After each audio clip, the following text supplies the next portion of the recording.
सबसे पहले बात करेंगे इस्लामाबाद के थाना कोराल के इलाके में नौजवान मोटरसाइकिल समेत नाले में गिर गया। 22 साल नौजवान शरीफाबाद नाले के पुल से गुजर रहा था। पानी के तेज बहाव की वजह से मोटरसाइकिल बेकाबू हो गई। पुलिस की जानिब से कहा जा रहा है नौजवान मोहसिन की तलाश जारी है। इसी पर मज़ीद बात कर लेते हैं। यासिर मलिक हमारे साथ मौजूद है। जी यासिर, बताएगा ताज़ा तरीन सूरत हाल क्या देख रहे हैं आप? देखिए, गुज़िश्ता रात होने वाली जो मूसलाधार बारिश है उसके बाद वफाकी दारुल हुकूमत के जो नदी नाले हैं उनमें तग़यानी की सूरत हाल जो है वो पैदा हो गई है और थाना कुराल के इलाके में नौजवान जो है मोटरसाइकिल समेत नाले में गिर गया है। और 22 साल नौजवान मोहसिन शरीफाबाद नाले के पुल से जो है वो गुजर रहा था। जब तेज पानी जो है वो नाले के ऊपर से गुजर रहा था तो उसके बायस पानी के तेज बहाव की वजह से मोटरसाइकिल बेकाबू हो गया। उससे मोहसिन मोटरसाइकिल समेत जो है वो नाले में गिर गया है। ताहाल उसकी तलाश जो है वो जारी है। पुलिस का ये कहना है कि अभी तक जो है नौजवान का पता नहीं चलाया जा सका और मोटरसाइकिल जो है वो भी उसकी पानी में बह गई है। दूसरी जानिब जिला इंतजामिया की जो नाहली है वो भी सामने आ रही है कि बड़ी तादाद में जो नाले हैं इस्लामाबाद के नदी नाले उनमें तग़यानी की सूरत हाल है, लेकिन किसी किस्म का अलर्ट जो है वो जारी नहीं किया गया कि इन बारिशों से जो है वो नदी नालों में तग़यानी के बायस कोई मुतबादिल रास्ते जो है वो नहीं बताए गए और ना ही शहरियों को भी बताए जा रहे हैं। शाहजरा की अगर बात की जाए, इसी तरह बनीगाला की बात की जाए तो तमाम जो नदी नाले हैं उनमें तग़यानी की सूरत हाल है और लोग अपनी मदद आपके तहत जो है वो रास्ते बनाने में और इन्हीं रास्तों से नदी नालों से गुजरने पर मजबूर हैं। जी ठीक है, मजबूर हो चुके हैं लोग। बहुत शुक्रिया यासिर आपका। आज़ाद कश्मीर के इलाके जेहलम वैली गोहराबाद में रात गए बारिश। एसडीएमए के मुताबिक बादल फटने से घरों और गाड़ियों को नुकसान पहुंचा है। गोहराबाद में 4 गाड़ियों को नुकसान पहुंचा है। सैलाबी रैली में 3 घर भी जुज़वी मुतासर हुए हैं। किसी जानी नुकसान की इत्तला नहीं मिली। गोहराबाद में सड़क भी तबाह हो गई। उधर हरीपुर में तूफानी बारिशों के बायस सराय नेमत खान रोड बह गया। रोड 8 माह कबल 1 करोड़ 60 लाख की लागत से तैयार हुआ था। बारिश के बायस हिफाजती दीवारें भी गिर गईं। तूफानी बारिश के बायस मुख्तलिफ इलाकों की राबता सड़कें भी बह गईं। लोगों को मुश्किलात का सामना। मानसून सीजन मुल्क के बेशतर इलाकों में बारिशें। लाहौर में मूसलाधार बारिश रात गए बरसने के बाद बादलों का दूसरा स्पेल। मॉल रोड, जौहर टाउन, वापडा टाउन, गुलबर्ग, लक्ष्मी चौक, जेल रोड, ताजपुरा और वाहदत रोड में बारिश, गर्मी और हब्स में कमी हो चुकी है। मौसम खुशगवार हो चुका है। इस्लामाबाद और रावलपिंडी में बारिश की वजह से मौसम सुहाना हो गया। मुरीद के गुजरावाला और गुजरखान में भी बादल जमकर बरसे हैं। आइंदा 24 घंटे में लाहौर समेत पंजाब के बेशतर इलाकों में शदीद मानसून बारिशों की पेशगोई की गई है। पीडीएमए ने अलर्ट जारी कर दिया। बारिशों का सिलसिला 13 जुलाई तक जारी रहेगा। एनडीएमए ने कल तक मुल्क भर में शदीद बारिशों, सैलाबी सूरत हाल और मुमकिना लैंडस्लाइडिंग का अलर्ट जारी कर दिया।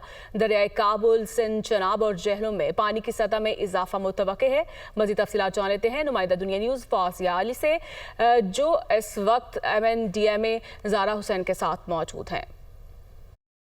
अच्छा, बिल्कुल मुल्क भर में मानसून बारिशों का सिलसिला जारी है और ये बारिशें जो है वो मामूल से ज़्यादा पेशगोई की गई है। इस वक्त हमारे साथ एनडीएमए की ज़ारा हसन मौजूद हैं। जो करंट मानसून का स्पेल है ये 10 तारीख तक जो है बहुत इंटेंसीफाई होगा और ख़ास तौर पे जो नॉर्थ ईस्टर्न बेल्ट है जिसमें पोटोहार रीजन, पीर पंजाल, केपी की बात की जाए तो वहाँ पे जो लोअर सवात और जिसका जो काबुल में जो फीड करेगा वाटर, ये उसकी सूरत में बड़ा स्ट्रॉन्ग रहेगा। और अगर मैं पीर पंजाल पोटोहार रीजन की बात करूं तो उसमें गुजरावाला, गुजरात, सियालकोट, रावलपिंडी, इस्लामाबाद, नारोवाल, ये तमाम वो इज़ला हैं जहां पर ये सिस्टम काफ़ी स्ट्रॉन्ग रहेगा और इसकी वजह से रेन इमरजेंसी और लोकलाइज फ्लडिंग हो सकती है। पिछले सालों की निस्बत ये जो आपने देखा है कि मानसून का जो आगाज़ है वो 1 हफ्ता पहले हुआ है, 25 जून को हुआ है।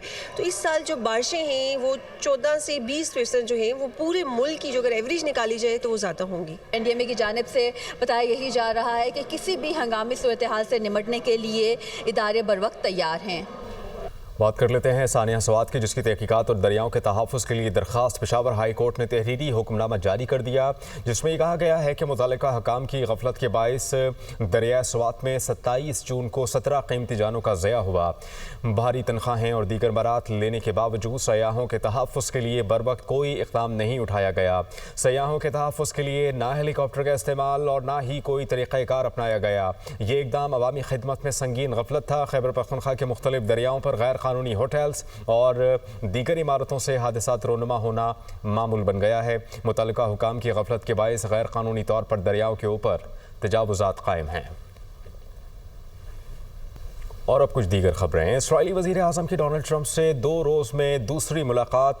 खबर एजेंसी के मुताबिक अमरीकी नायब सदर JD वैंस भी मुलाकात में मौजूद थे। ट्रंप और बेंजामिन नेतन्याहू की मुलाकात 90 मिनट तक जारी रही, लेकिन इख्तिताम पर एलामिया जारी नहीं किया गया। इस्राईली वज़ीर आज़म भी मीडिया से बात किए बगैर ही वाइट हाउस से रवाना हो गए। इसराइल और हमास के दरमियान जंगबंदी पर भी वाज़ेह पेशरफ़ सामने न आ सकी। पाक भारत जंगबंदी में ट्रंप का किरदार ना होने के भारतीय दावे को अमेरिका ने झूठा करार दे दिया। अमेरिकी महकमा खारजा के तर्जुमान टाइम ब्रूस की मीडिया ब्रीफिंग के दौरान एक सहाफ़ी ने सवाल किया कि भारतीय प्राइम मिनिस्टर मोदी और उनकी काबीना की जानिब से पाक भारत जंगबंदी में अमेरिकी किरदार से मुसलसल इनकार किया जा रहा है, जबकि पाकिस्तानी प्राइम मिनिस्टर और फील्ड मार्शल सदर ट्रंप के किरदार को सराह रहे हैं। आप क्या कहना चाहेंगी? इस पर सवाल के जवाब में टाइम ब्रूस ने कहा कि बाज़ बयानात खुद ही अपनी हकीकत जाहिर कर देते हैं। बिजली बिलों में इलेक्ट्रिसिटी ड्यूटी के खात्मे के ऐलान पर अमल ना हो सका। ड्यूटी के खात्मे पर अवैस लगारी ने तमाम वज़राए आला को खत लिखा था। ये यकतरफा फैसला है और ऐसे में वज़ीर आला सिंध ने खत का जवाब दे दिया है। इसी पर मज़ीद बात कर लेते हैं। ज़ीशान यूसुफ ज़ई हमारे साथ मौजूद है। ज़ीशान, ये बताएगा क्या वजह बताई जा रही है कि अभी तक जो अमल नहीं हो सका? देखिए, ये जो इलेक्ट्रिसिटी ड्यूटी है ये सूबाई कवानीन के तहत वसूल की जाती है और वफाकी हुकूमत ने इसके खात्मे का ऐलान किया था और इस बाबत जो वफाकी वज़ीर तवानाई हैं उन्होंने खतूत लिखे थे वज़ीर आला को, जिसमें 3 सूबों ने अभी तक जवाब ही नहीं दिया और एक सूबा जो सूबा सिंध है उन्होंने जवाब दिया, तो वो उन्होंने भी इसकी मुखालफत की और वज़ीर आला सिंध ने ये कहा कि एक तरफा तौर पर जो है वफाक इसको ख़त्म नहीं कर सकती। इसके साथ साथ 3 सूबों ने जवाब नहीं दिया और अब जो है वफाकी वज़ीर तवानाई का ये कहना है कि वज़ीर आज़म ही इस पर फैसला करेंगे। लेकिन यहाँ एक बात याद रहे कि ये इलेक्ट्रिसिटी ड्यूटी जो तकरीबन 60 से 70 अरब रुपया बनती है, इसको ख़त्म नहीं किया गया, बल्कि वज़ारत तवानाई ने मौक़िफ़ इख्तियार किया है कि सूबे इसके लिए कोई और स्ट्रीम अपनाएं और ये लेवी या ये जो ये ड्यूटी है ये किसी और स्ट्रीम से कलेक्ट करे। वज़ारत तवानाई किसी के लिए कलेक्टर का किरदार अदा नहीं कर सकती, तो ये ड्यूटी ख़त्म नहीं हुई। ताहम वफाकी हुकूमत ने जो प्रेस रिलीज़ जारी किया था तो उसमें बताया गया था कि 1 जुलाई से इलेक्ट्रिसिटी ड्यूटी को जो है वो ख़त्म किया जा रहा है, लेकिन अभी तक ना वो ख़त्म हो सकी और 3 सूबों के वज़ीर आला ने अब तक इस पर जवाब ही नहीं दिया। सूबा सिंध के वज़ीर आला मुराद अली शाह ने जो जवाब दिया है उसमें बताया गया है कि वफाक एक तरफा तौर पर इसको ख़त्म नहीं कर सकती और अगर उन्होंने बिजली की कीमतें को कम करने तो अपने डोमेन के अंदर इसको कम करे, बिजली चोरी को ख़त्म करे, इसके अलावा रिकवरियों को बेहतर बनाए, लेकिन जो ये ड्यूटी है इसको ख़त्म नहीं किया जा सकता और बिजली के बिलों के ज़रिए कलेक्ट करना ही इसका एक मैकेनिज़्म है। तो अब तक जो है वो वफाक को इस पर जो है वो बैकफुट का सामना है। जी ठीक है, बहुत शुक्रिया आपका ज़ीशान।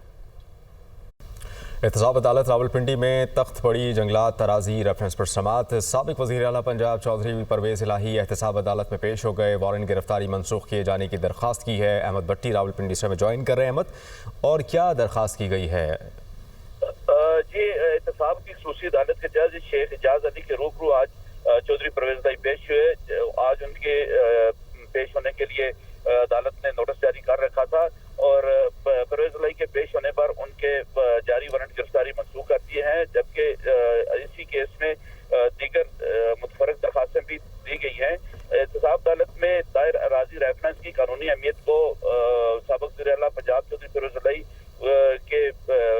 की कानूनी टीम ने चैलेंज कर दिया है, जिसमें मारूफ कानूनदान काजी मिसबाह की जानब से रेफरेंस की हैसियत को चैलेंज किया गया। दरखास्त दायर की गई कि रेफरेंस पर चेयरमैन नायब के दस्तखत मौजूद नहीं और न ही रेफरेंस पर तारीख का इंदराज किया गया है। ये रेफरेंस बनता ही ना ही काबिल समात है, जिस पर प्रोसिक्यूटर सरदार मुजफ्फर ने अपने दलाल दी रेफरेंस पर चेयरमैन नायब के दस्तखत मौजूद हैं। एहतसाब अदालत के खसूसी अदालत के जज शेख एजाज अली ने दरखास्त की समात 17 जुलाई तक मुलतवी कर दी है। ठीक है, समात 17 जुलाई तक मुलतवी हो गई। अहमद, आप हमें अपडेट कर रहे थे, बहुत शुक्रिया। चौधरी परवेज़ इलाही ने कहा है कि हमेशा बेहतरी की उम्मीद रखनी चाहिए और मुल्की हालात बेहतर होंगे। सदर को तब्दील किए जाने या हटाए जाने से मुताल्लिक बातचीत हो रही है और 27वीं आईनी तरमीम लाई जा रही है। सहाफ़ी का सवाल, परवेज़ इलाही ने जवाब दिया, ये तो मैं आपसे सुन रहा हूँ। बानी PTI की रिहाई के लिए 5 अगस्त की कॉल दी गई है। एहतजाज की और दूसरी तरफ मुज़ाकरात की बात हो रही है। कौन सा रास्ता दुरुस्त है? सहाफ़ी का सवाल। उन्होंने जवाब दिया कि मुफ़ाहमत ही बेहतर है, कोई ना कोई सूरत हाल बेहतर निकल ही आती है।